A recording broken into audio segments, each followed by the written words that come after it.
and you don't really want to hear it, so I don't know what to say. Will you let me? What? I don't even know what you said there. But look, I said you're wrong. You got a question for me? Ask it. Why is it a problem for ACU to support a position and then you solicit a company to support them economically for a promotional program?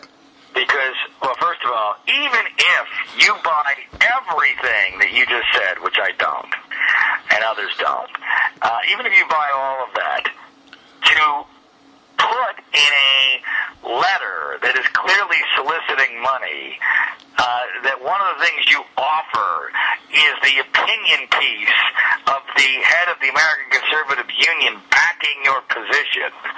And by the way, if that really was his position, where was the op-ed piece? Where was the op-ed piece when FedEx didn't come through with the money? I must have missed that one. Can you find that for me?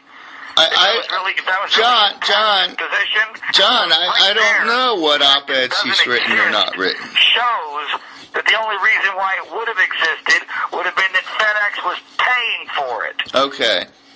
All right. So now do you understand?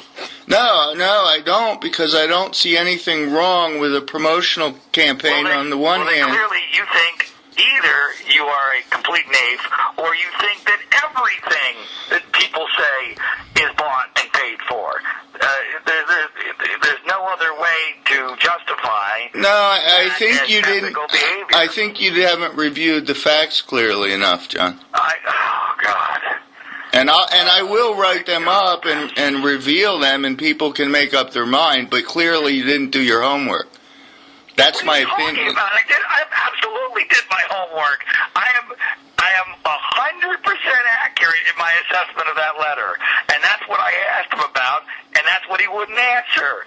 So what you've Which done letter? Is you Which had a letter? Reaction to my tactics, and now you're trying to justify that by some which letter? Nuanced view of what you think the facts are. You object to the statement that they offered to provide that this proposal would include producing op-eds and articles written by ACU's chairman David Keene and/or other members of the board of directors.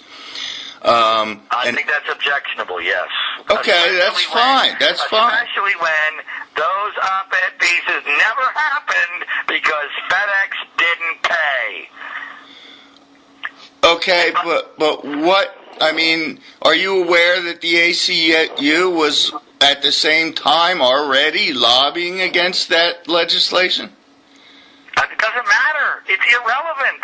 I never mentioned any of that. It's as irrelevant as the fact that today is Monday. No, you're suggesting there was some change in position here. The Politico article did that. I referenced the Politico article. I asked David Keene to respond to the Politico article. I asked him about the letter from Dennis Whitfield, which he would not respond to because there's no explanation for it. It's inherently unethical and beyond explanation, but you don't seem to be capable of understanding that. Okay. Well, we have a point of disagreement. I'm not going to make accusations of what... It's not a point of disagreement. It's clear cut. I mean, it's... All right, John. Okay. Fine. That's how you feel. It's not a feeling. It's a fact. All right. Look at the tape of what I asked him about. You accused him of pay-per-play. That's fine. I did? I said... When did I say that? Well... Whatever you said in the video. Now, here... you should check what I said in the video. All right. Do you have any other problems with his statements on Palin? I'm sorry? With his statements on... Do you have a problem with that quote I read about Sarah Palin? Should he or should he not have said that? I'm trying to remember exactly what the quote is, but I mean, he said a lot of things about Sarah Palin. Not all of it was objectionable. Some of it was complimentary. But I asked him about the parts that I thought were both inappropriate as well as inaccurate, right, and asked him to justify them, and he, in my opinion, failed to do so. Do you have another source other than the Newsmax article for those, or is that the source? The interview was, I believe, given to, I believe it was Kessler or whatever Right, at Newsmax. At Newsmax. Okay, so that's fine. All right, so then really, what we have remaining is the disagreement on your tactics, and that's how I felt. I thought that's what this interview was about, but it seems to me as if you probably aren't very confident in your argument there and have tried to substantiate it with other things. John, I don't think doing my homework before an interview is not being confident in my argument. I thought your tactics were amateurish and rude. Okay, so let's talk about tactics. What problem did you have with my tactics?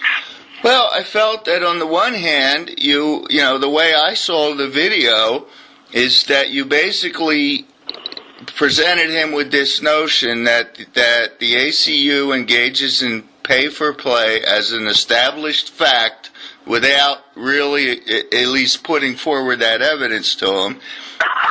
Okay, so hold on a second. Well, can I finish my... on camera... what did you want me to do? Read to him the entire Politico article? Well, I read it, and that Politico... A rebuttal to the Politico article? Well, it doesn't... It about 15 minutes to do before I asked him a question about it? Well, no, if you had... I asked him to respond to the Politico article, and the only specific I ever got into was the letter from Dennis Whitfield about which there is no ambiguity. John, if you had... What's wrong with that? John, time out. If you had investigated the Political article, you would have found that it's debunked, that it's not a good article. Debunked? There's not been that is ridiculous. There was well, I managed to do it. I managed to do it with... That was inadequate, that did not explain the Whitfield letter. No, we're talking about the Political article. I asked about the article, and I asked about the letter. What is illegitimate about this? Well, you're expecting me to take his position in the question I'm asking? Is that what you're suggesting? I'm not suggesting you take any position. I'm sorry? I'm not suggesting you take any position. I'm suggesting if you want to ask a question that we do it with clarity and with support, like reading a specific quote.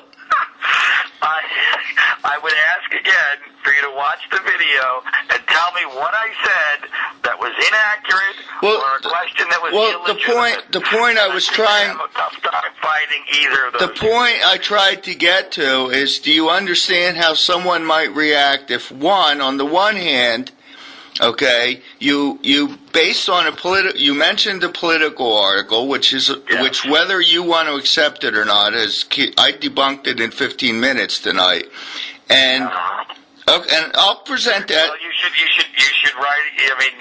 Well, I will. Politico to write a retraction of that article. Yeah, right. Well, that's whatever. But here's my question.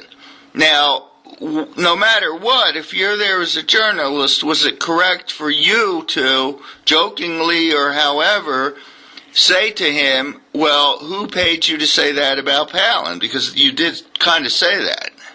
Well, I don't know that I actually intended to say it that way. I know that he took it that way, which I thought was interesting. Because well, I took it that way from watching you, so... Okay, well, all right, let's accept it, that was clearly on my mind, because I knew I was going to ask about the Politico article and the letter from Dennis Whitfield. Okay. And so, I was joking around with it, because it kind of came up, because he started talking about motivations, and so I made that statement. You don't think that was kind of like poking somebody? Nor have I ever pretended to be, Ted Koppel or,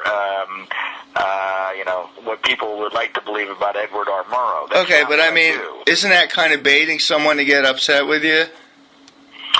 That wasn't the intent, but I can certainly see how people might take it. Okay, fair enough. Now,